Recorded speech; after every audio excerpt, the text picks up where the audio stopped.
I'll kind of start with something different than what I had. The talk today is about managing turf weeds and some turf biology stuff. I'll admit I know quite a bit about weeds, but I don't know everything. So I go to my books and my resources. One of my favorites, and I have a slide on this. I don't know if you guys can see this, is Weeds of the Northeast. This is a book. I've got my dog tags in here. I write in it. This one has a lot of good information as far as the names or synonyms of different weeds. What I call ground ivy, you might call creeping Charlie. What someone might call mare's tail, someone else might call horseweed or something different. And that's more of a regional thing. So this Weeds of the Northeast is a good one for nomenclature, and also to look up similar types of weeds that look similar but maybe have a different life cycle. So that's another thing that we can look at. My second favorite weeds book is Weeds of the Midwestern United States and Central Canada. This is the one, this is my picture book. So it's got all the things that I need as far as different life cycles, seedlings, also growth stages, kind of where they're found. This one is nice because I don't know if you can see it real well. It's got a picture of the United States and the gray areas where you will find it. And then that just kind of lets you know what areas or what you might be looking for. And then because I'm a turf guy, I have got my turf grass weed control for professionals. This one may be not as used by the homeowner 3 or 4 years ago, but recently the author of this, Dr. Aaron Patton, who is the state extension specialist for turf grass, he added pictures with different weeds in it. So it's got a lot of good information, hard to control weeds, but it also has a lot of herbicide information, which maybe the homeowner would not care to deal with, but that's another good source to have. It looks like I can share my screen now. So we're going to get to a PowerPoint so you don't have to look at my face the whole time. And if I could just get someone to say they can see the PowerPoint, that would be great. We can see it, Jeff. How's that? Good.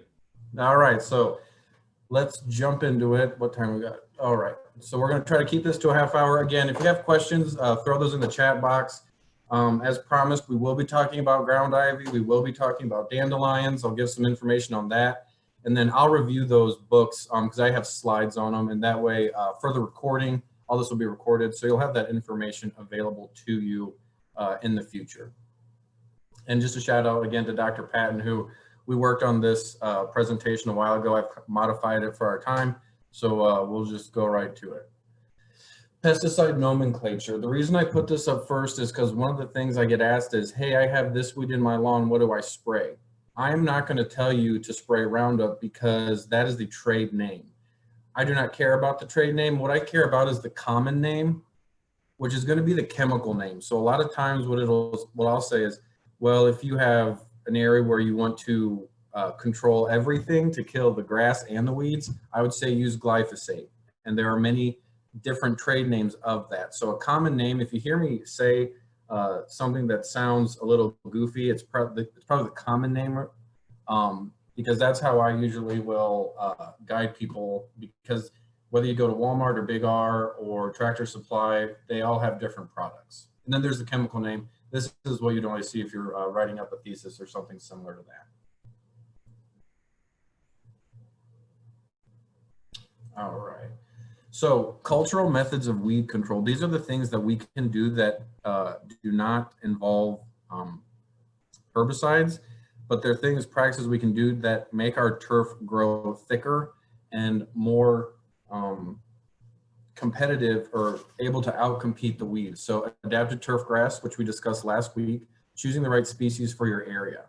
Fertilization, making sure that your turf has all the nutrients it needs, mowing correctly. That's a frequency and a height issue.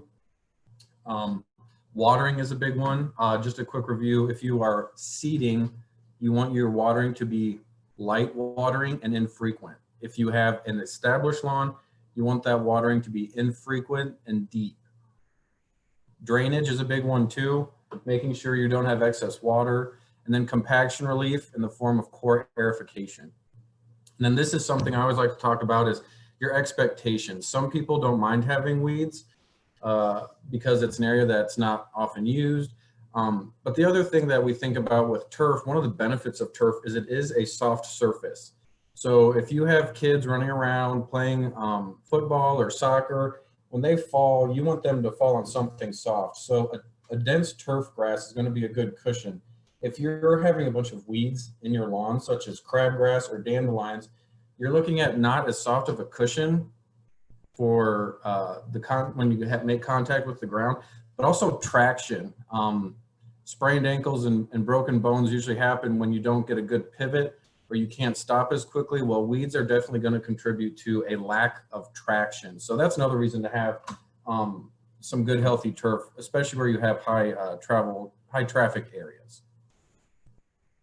Okay, a lot of information on here, but as far as weeds go, we're looking at summer annuals, winter annuals, and then biennials, and most importantly, perennials. Perennials are an issue because unlike farm fields, we don't get to till our yards every year. We don't get to spray the whole field to burn off different weeds. So we do have turf, which is a plant in the yard, and we have to be careful that we're choosing the correct herbicide that will kill the weeds, but not harm the grass. And there are cool season perennials and warm season perennials. And then the annuals, just going back up to the top there, annuals meaning 1 year, they will germinate in the spring and they will set seed in the fall. Winter annuals germinate in the fall and grow until the spring and then die as the temperatures increase. Biennials are 2 years. So the first year they will grow vegetatively. So they're just growing leaves. And then the second year they will be reproductive stages. That's when they'll set their seeds. So here's a visual of our winter annual, starting in the fall, ending in summer, where the seed will set. And then we're just going to go through some common winter annuals. This is annual bluegrass or Poa annua. This is going to be more of an issue in golf courses. But if you look where this golf ball is sitting here in the lower left picture, you see where you have this nice dense green turf, then you have this lighter green, maybe not as dense, not as uniform turf. That's going to be your Poa annua. The reason this is a weed is because it has seed heads that will appear even if it's on a putting green. So it is a very good setter of seeds. And it's one of those that can decrease aesthetic ability, but also ball roll and things like that. Okay. Henbit, this is the one you're going to see in your yard. It's got these rough flowers here that sort of encircle the stem. It is in the lamium or the mint family. So when you mow this, it is going to have a bit of an odor, and it has a square stem. Again, really unsightly in the spring before the grass greens up, but this is one that you're going to want to control in September or October before it gets into spring. Purple dead nettle, its cousins, again in the lamium family. It will have a square stem. It's going to be really green and big in the spring before the turf greens up. But again, this is one that you really want to hit in the fall with your herbicides, because if you do that, then you won't have the issue so much in the spring. Common chickweed, I just pulled a bunch of this out of my mom's flower beds the other day. And this is one where, if you look in this picture, hey, Corey, can you see my mouse as I'm going over the picture here? Or am I just doing that for myself? No, you can barely see it though. Okay. Well, in the bottom left picture, you can see there's a plant there, the weed, and it grows out from the center. So this is one that one little start can really spread out across an area. So pretty unsightly. Then our summer annuals germinate in the spring, and then by the fall, they're setting seeds. And usually they will die out by the first frost. Large crabgrass, we will dive into this a little bit later in the presentation. But some of the things that we look for in large crabgrass are going to be those hairy leaves and the hairy stems. It has this large seed head. And then for those who have a little bit of background in turf, the ligule is very large and membranous. Some of them do have hairs there at the junction. But again, this is one of those that grows really quickly and has that light lime green color. So it's one that people try to avoid in their lawns. Goosegrass, just think of crabgrass, but it germinates and grows about 2 weeks after. A little different. It's folded in at the bud, continuous collar. And unlike crabgrass, it has smooth hairless leaves. Prostrate spurge, another big summer annual. This is one you'll see sort of as we're getting into July. The grass might be going a little dormant. This one will stay green. It is lactiferous, meaning it has the milky white sap. The only good thing about this weed is if you can find the center and pull it, you should be able to get most of these leaves if it is in the garden bed or something like that. All right, perennials. These are some of the best ones. They're my favorites. Good job security for the turf industry. Dandelions. So we all know the dandelion. They have the rosettes. Germination is interesting because they tend to grow any time of the year. If I did a poll, I would assume that many of you have seen dandelions blooming most of the year. If we have a warm spell in December, the side of a house, sometimes these guys will put up flowers, but we are just getting to the end of our dandelion flush here in the spring. We had kind of a cooler spring, so it's backed up a little bit than normal. But the reason that these guys are so difficult is, one, you see the seed head here that will travel by wind or mowing. A lot of times too, after a rain, they'll get stuck to clothing, so they do travel well. But the other thing is this long taproot, and that's why they're such an issue to get controlled. You need to spray them at the right time and also use the right amount of herbicide, which we will jump into in a bit. This is one that I dug out during my graduate studies at Purdue. I just needed a picture of the taproot, and that's about 8 or 9 inches long. And that's by no means the largest out there. All right, so I'm going to do a bit of a sales pitch. They came out with an app for your smartphone called the Purdue Turf Doctor. So the reason I'm selling it is because it has information for, I believe, 135 instances. Now, instances mean weeds, insects, fungal diseases, and then also rodents and other biotic factors that could hurt your turf.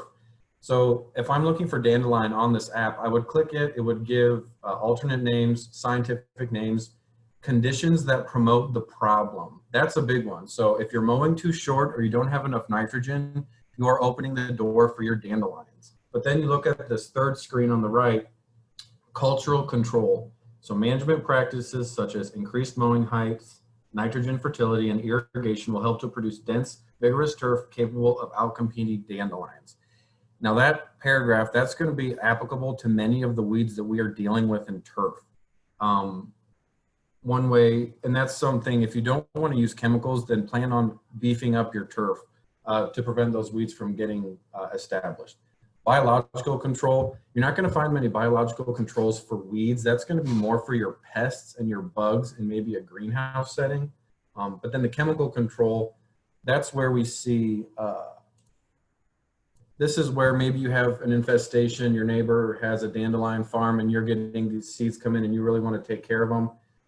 It has this bit about chemical control where it says here, many herbicides effectively control dandelions, especially those that contain 2,4-D. Fall is the best time to control perennial broadleafs like dandelion. And this is something where dandelions we see in the spring, that's when we're concerned about them. But if you can hold off, spray in the spring if you want to, but if you can get a fall application for your dandelions, you're going to get as good, if not better, control of those dandelions. Okay, we had a lot of questions about this last week. So this is our ground ivy or our creeping Charlie. This guy does a really good job of spreading. In this bottom right picture, at every node where you see the leaves jumping off, you're seeing roots come out as well. So if you were to pull this parent stem to the right out, every other spot here has a root establishment where it would be able to pull water and continue the cycle. So maybe one of the most important slides of the presentation here for those with ground ivy, all our information with alternate names and things like that. Our cultural control, a little bit more aggressive. So aggressive growth and establishment, there are very few cultural practices that have been observed. So that means you're probably going to have to do something on the chemical side. And I think to kind of sort everything out, repeat applications of 2- or 3-way mixtures of 2,4-D, dicamba, MCPP, or MCPA, and then those are ingredients that you are going to find in any three-way herbicide. The most popular would probably be a Trimec formulation. But what you want to do is look at your labels, which we'll get into in a second here, and look for those different ingredients. And then beyond that, we have the herbicides containing triclopyr typically provide better control.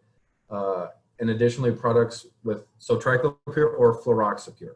And again, this is one of the reasons why I like the app. I come from a large family, so if I get a sibling that has an issue, I will screenshot this and send it to them, because then they can look back at it and have those resources right at the tips of their fingers. All right, white clover. This is one of my favorites. During quarantine, we have a little extra time, so I go out and look for four-leaf clovers. This is one that tells me if I see this in your lawn, that means you're probably not fertilizing. So if you want a longer term program, you could hit a little bit of nitrogen on this on your lawn in the fall and maybe the spring, and slowly the turf would have the nitrogen they needed to outgrow this white clover, because clover will produce its own nitrogen, which makes it able to compete against turf and low fertility lawns. Okay, so why would we identify annuals versus perennials, which means we're going to be looking at pre versus post control options. And then variations in response to herbicides, you need to select the right product. There's going to be a different schedule that you would go for annuals than you would for perennials. We'll get into it a little deeper, but for an annual, you might be looking to do a pre-emergent. Think of your crabgrasses that are weed and feed crabgrass preventers, versus your perennials that have already established. A pre-emergent will not work on those because they are already above the ground, so you will need to use a post-emergent herbicide. Life cycles, flowering, and seed production. So you really want to get those weeds before they replenish the seed bank in your soil. The reason they're weeds is because they are very good at what they do, which is produce a lot of seeds or have some sort of survival tactic that make them a problem, an issue, unsightly, things like that. And then impress your friends and neighbors. I take pictures of weeds in folks' lawns that are really bad, but also just as a way to, get your knowledge up. If you do look at weeds, one thing I've kind of found, and as far as learning weeds, if you learn a weed, start looking for just that weed, and the more you recognize it, the more you'll see it. So that's a good way. That's how I learned to identify a bunch of weeds. Is one week I looked up black medic, for instance, and then within the next few weeks I was seeing it everywhere, able to identify it, and that just helps stick in your brain. Okay, we're going to jump into some crabgrass control. So the biology, it's an annual, needs light to germinate, invades quickly, and tall fescue and Kentucky bluegrass mown greater than 3 inches has much less crabgrass. So that last bullet point is our cultural control. The higher you mow, the less chance that crabgrass has to germinate in your lawn.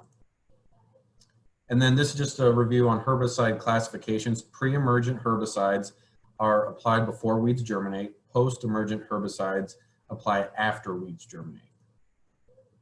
Pre-emergent herbicides are the foundation of crabgrass control. If you can put down a pre-emergent for crabgrass, that will work better, than post-control.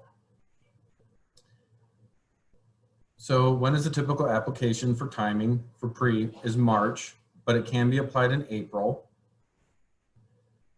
We talked about this last week, the growing degree day tracker. We are a little bit late as far as pre-emergence. This screenshot was taken April 22nd. So for our crabgrass pre in Wabash, we're in the orange area here. We would have been considered late for the crabgrass pre-emergent for April 22nd. And then for crabgrass germination though, in Wabash, the germination was early on April 16th. So it's one of those things where do what you can, but there are options. I believe I didn't want to do that. Okay, what did I do? Can you guys still see the screen okay? Yes, Jeff. Yes. Okay, thank you. So timing crabgrass germination, this is a generalization. You see Fort Wayne, April 29th. I'm almost certain that in Fort Wayne, Lafayette, April 29th, 26th, we did not have crabgrass germination because we still had snow and frost and freezing temperatures. So that had not germinated yet. So that's something where go visit that growing degree day tracker to find out where we're at with crabgrass germination. And then reasons for pre-emergent failure. So applied after the weed emergence, no activating rainfall or irrigation. If you're applying a pre-emergent, again, for Mother's Day, did some landscaping, and I was trying to remember to put down the pre-emergent before I put the mulch down, but then I was looking for rain events afterwards to make sure that that would be activated. And then drought causing the turf to decline and favoring crabgrass growth. That's sort of beyond your control unless you have irrigation. And then improper calibration of spreader or sprayer. So always make sure you read the label and are getting your amounts correct. Pesticide nomenclature. We are going to talk about some pesticides real quick, but again, I'm going to be using the common name for those things. So pre-emergence for crabgrass, you're going to be using something with either prodiamine, dithiopure, or pendimethalin. Always look, some of these will be restricted use pesticides only for golf courses or athletic fields, but these are the three that you're going to mostly be looking for if you're going to the retail store for your crabgrass control. So the turf builder, the Holtz crabgrass preventer, I think these are a good option because it prevents crabgrass and fertilizes at the same time. And then you look, it does have pendimethalin in it, so that's going to be your crabgrass control. There are a lot of options, so this one does have a good amount of nitrogen in it, crabgrass preventer. These are the best in the spring. So we have the dithiopure in that one. Okay, here's a good image of pre-emergence. The weed seeds germinate and are controlled as they come in contact with the herbicide. You see this herbicide layer between the dotted line. And that's where it's not going to allow the seed to penetrate the surface. Those seedlings can't break through that layer. So once you put a pre-emergent down, whether it be in your lawn or in a flower bed, you do not want to disturb that soil, because if you disturb the soil, you disturb the barrier and you open the door for those weeds to germinate. And then this is a good slide. If you're a little too late, you're going to use a little, if you're a little late, so dithiopure would be a good option as up to 2 tiller crabgrass. If you're a lot late, quinclorac or phenoxyprop. And again, this will all be recorded. I know those names are not easy to write down quickly, but I'm kind of running behind on slides here. And then post-emergence crabgrass control, that's June to early August, and that's going to be products with quinclorac or phenoxyprop. And so we have active ingredients. So 2,4-D, that's going to take care of your dandelions really well. And then you have some quinclorac, which will take care of some of your broadleaves, but it will also take care of some of those grasses. And then it has dicamba, which I always have heard that if you have an issue with clover, a little dicamba can go a long way, but always be careful when you spray that, because it does have a tendency to volatilize or move off target after you spray. All right, we are going to bust through this one real quickly. Annual weeds are easier to control in the seedling stage, and that's the same with perennials, but often they're not in the seedling stage. Sprays give better control than granules. So I would prefer to spray for my perennial weeds in the fall with sprays. Avoid extreme temperatures. That's just to help make sure that your turf is not so stressed that it will also be injured by the herbicide. Rain-free periods, they have some good technologies out there. I usually think if I'm going to spray something in the morning, I don't want it to rain until the next day.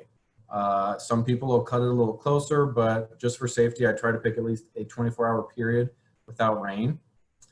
Apply during calm periods, so you want the wind to be between 1 to 5 miles per hour. Don't apply to drought-stressed turf, and as far as applying to after a seedling, you've got to check the label, because some of those will need you to have that turf a little more established before you spray anything on it. Broadleaf weed control. So I'm going to skip past this one. Key ingredients. I'm going to skip through this. Weed stop for lawns. We look at this. We have the 2,4-D dimethylamine salt, mecoprop, dicamba, sulfentrazone. All of those are good things for your broadleaf weeds. I don't want to get too much into this. Other than 2,4-D will help with the dandelions, dicamba will help with your clover. And here's just another 3-way mixture. And they have so many combinations of these products that, again, if I am to tell someone what to spray, this has 2,4-D ethylene ester. The ester is going to be similar to the amine, which we would work on dandelions, but this might be a little more what I would consider hot or burn the leaves down a little quicker. How are we doing on time?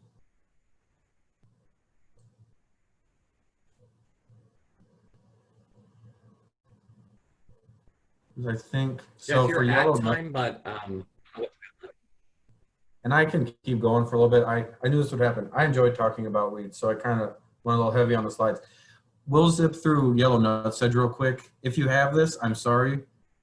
It's one of those that has tubers, so it can spread, and where you see sort of on the end of this rhizome where these roots are forming, that'll form a tuber, and that can be a new plant. You want to hit these before July, before they set tubers in July. And if you have these, you need to plan on spraying them at least 2 years, if not 3, for any sort of control. Sedge hammer or products used for sedge control. There are quite a few out there. I believe I have, the ones that come in bottles like this are good for spot treatment. But again, if you buy something like this in a small container, keep this for a year. If you have extra, don't throw it away. Plan on using it for a couple years after the initial spray, because those yellow nutsedge will come back. Organic weed control, mechanical removal, that's something where we kind of joked about.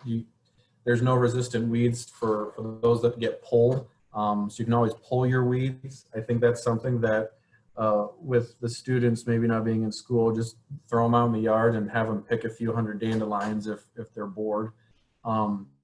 I always have to be careful with vinegar, because vinegar is one of those things that if you spray it on your lawn, it will kill the grass as well as the weed. And it's more of a burn off than anything. So where you might kill the grass because that vinegar hits the crown of the turf plant, might just burn off the top of a dandelion because it has that storage in the taproot that it can regenerate. So to date, there are no effective organic alternatives.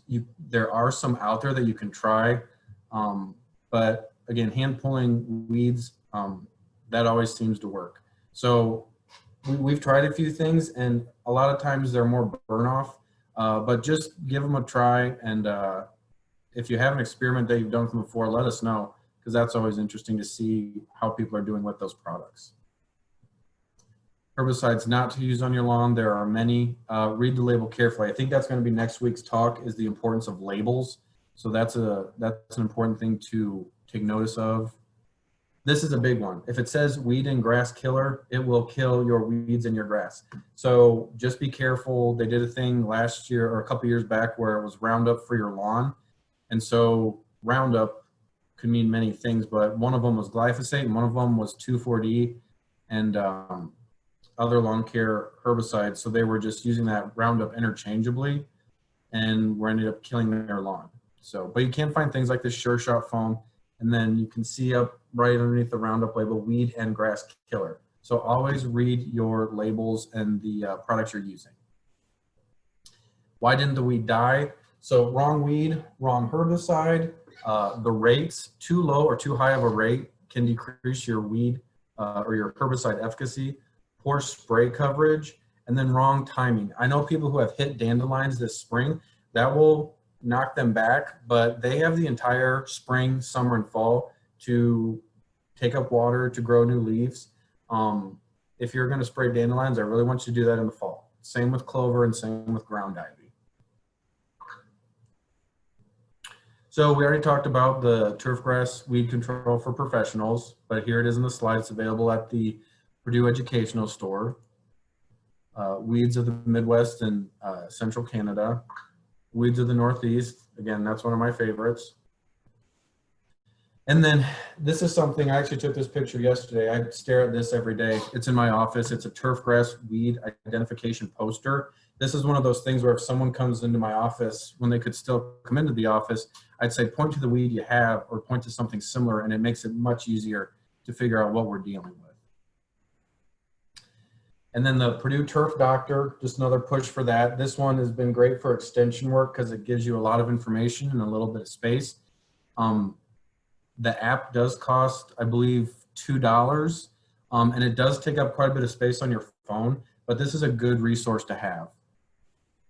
And then as always, the Turf Purdue website, in this bottom section, turf grass weeds, it's gonna have the common weeds, it's gonna have their cultural controls that you can do, biological controls you can do, if any, and then also the chemical controls you can do. But that's going to give you the common name. So it's going to give you the name of the chemical as opposed to what specific products to buy. And then one thing that was established while I was a grad student at Purdue, we did the Purdue Turf Weed Garden. So if you're ever out at the Daniels Turf Center, they have this great thing, a demonstration where it has a bunch of weeds out there. When I was taking care of it, you wouldn't believe how difficult it is to keep weeds alive in pots. They want to grow a little less comfortably. We babied them pretty hard. So this was a fun project, and I believe they're still keeping that up with that. So that is my last slide. I apologize for going a little bit over. But if there's any questions, I could stay on for a few minutes and we could maybe get something going. So I already got a couple questions for you, Jeff. Perfect.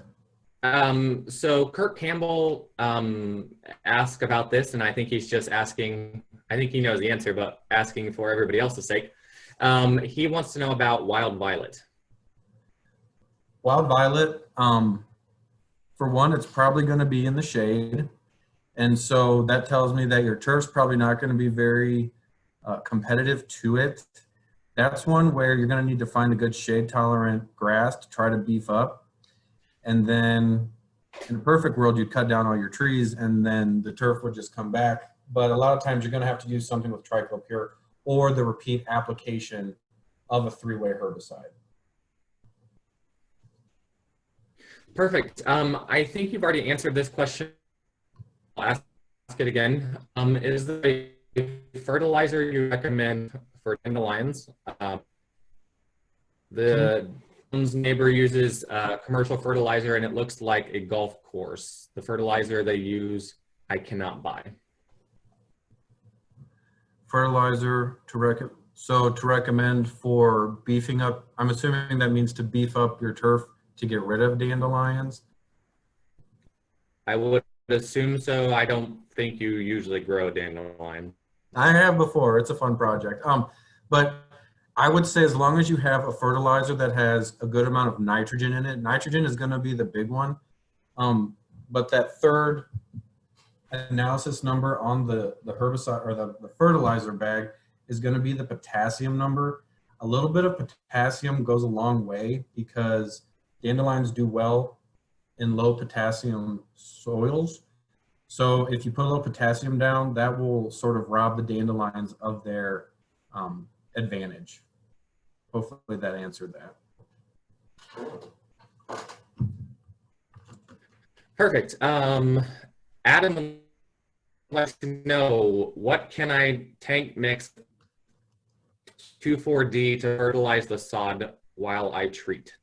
That's one of those questions where there are generalizations you can make, but we'd have to look at the specific 2,4-D product you are applying and the specific fertilizer you want to use, because compatibility with as many products that are out there, you've got to be careful to make sure you're not mixing something that will reduce your effectiveness of that 2,4-D. But Adam, if you want to email me, we can get something set up for that.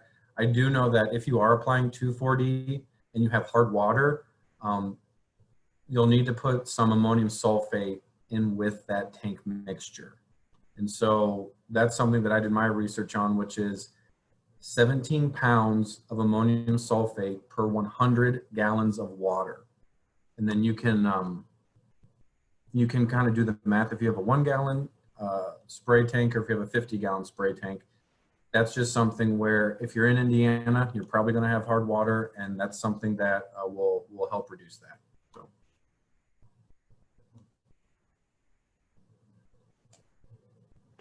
Okay, moving on.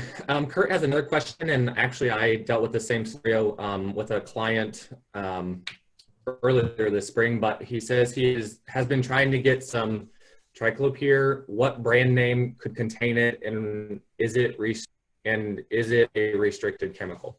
So I don't have names, but I do know that there are 3-way, 4-way mixtures that have triclopyr in it. It just probably would be something you need to look at the ingredients list for that triclopyr. So one thing I need to do for my county, Wabash County, is run down to the hardware store, the places where they sell the herbicides, to figure out what they have, because rarely will they sell triclopyr by itself. It is out there, but usually what they're selling it might be in a 1 gallon or 2 gallon rate, which you might not need for your home lawn.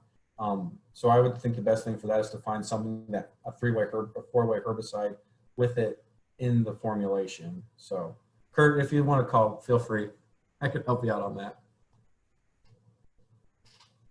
I do know, just from researching it myself, there are some things that you can get on Amazon that have that in it. I don't know the effectiveness of it, but again, Amazon, if you can't find it there, it doesn't exist. Another one, Adam said, when I treat dandelion, they almost immediately put on a seed head before they die. Seems like a defense mechanism. Are those seeds viable? Yes. That's just something where if you see a mature seed on a weed plant, like dandelions, you can bet that they're going to be able to germinate. But that tells me those you're spraying in the spring. Try spraying in the fall. You shouldn't get a flush of seed, and it should take care of those before, or as they sort of go into their hibernation mode in the fall and into winter. Cool. Leslie said, last summer we had an issue throughout our 2-acre yard of nimbleweed and goosegrass. Any other control besides glyphosate? Correct me if I'm wrong, but I don't believe glyphosate will work for nimbleweed. Yeah, that's one of those weeds that it's an issue that just, you can nick it. But if you're using glyphosate with a nimbleweed or nimblewill, that might be something. I will be putting my email address in the chat box. If you want to send me those, oh, I just sent that to Kurt. I apologize. I'll give my email address. If you have questions, I can give a little bit of guidance on that. But again, I won't, just depending on where you're at, I won't know what products are available, but I can give you some guidance on what to choose and what to look for those.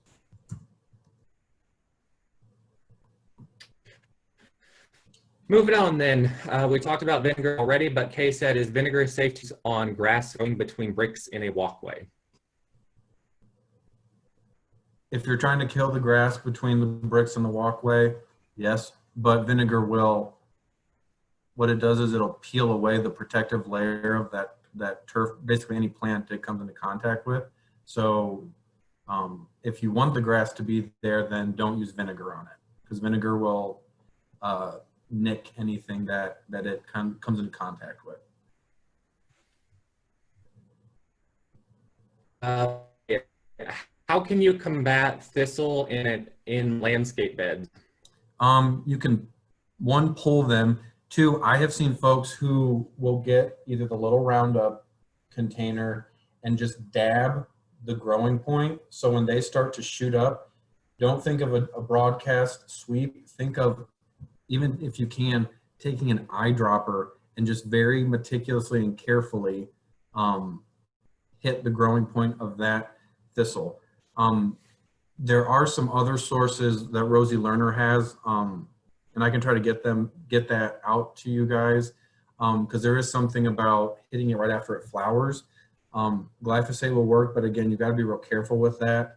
Triclopyr would be another one. If you do use 2,4-D, all of these you will have to reapply because thistle does a good job of spreading. Okay, moving on.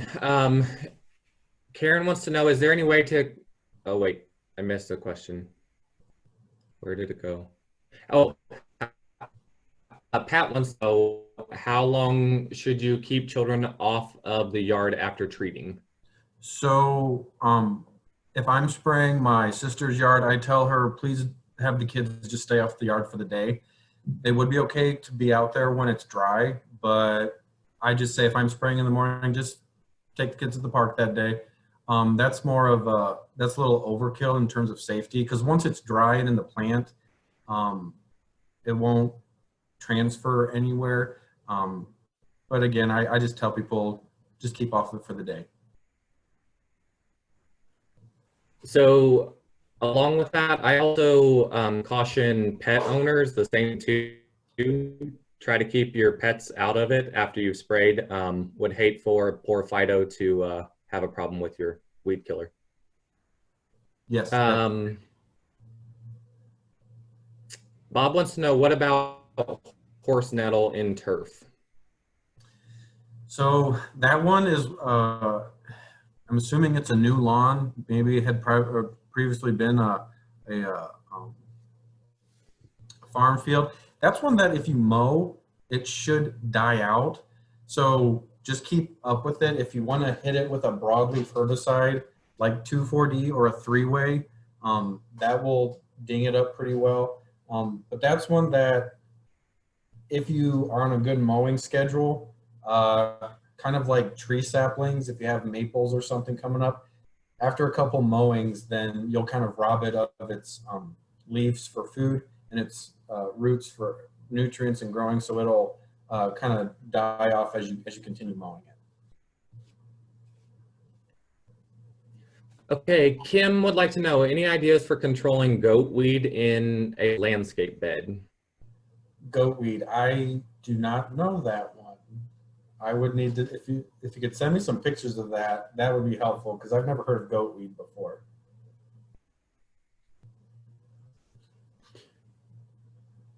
So Carol asked about the authors for the weed books that you were showing. I can tell you that staff will be sending out the books, the titles and their authors when you get the survey to complete after this presentation. Another one then said that I did a soil test in garden beds per the recommendation of Allen County, Purdue Master Gardener people. Should turf be tested also, or is it assumed to be the same? I would not assume it to be the same because turf has such a recycling of nutrients. That one, the nitrogen is going to be in flux all the time, but you would need to test it for other nutrients. So I would definitely test your turf and not assume that it was the same as your landscape beds.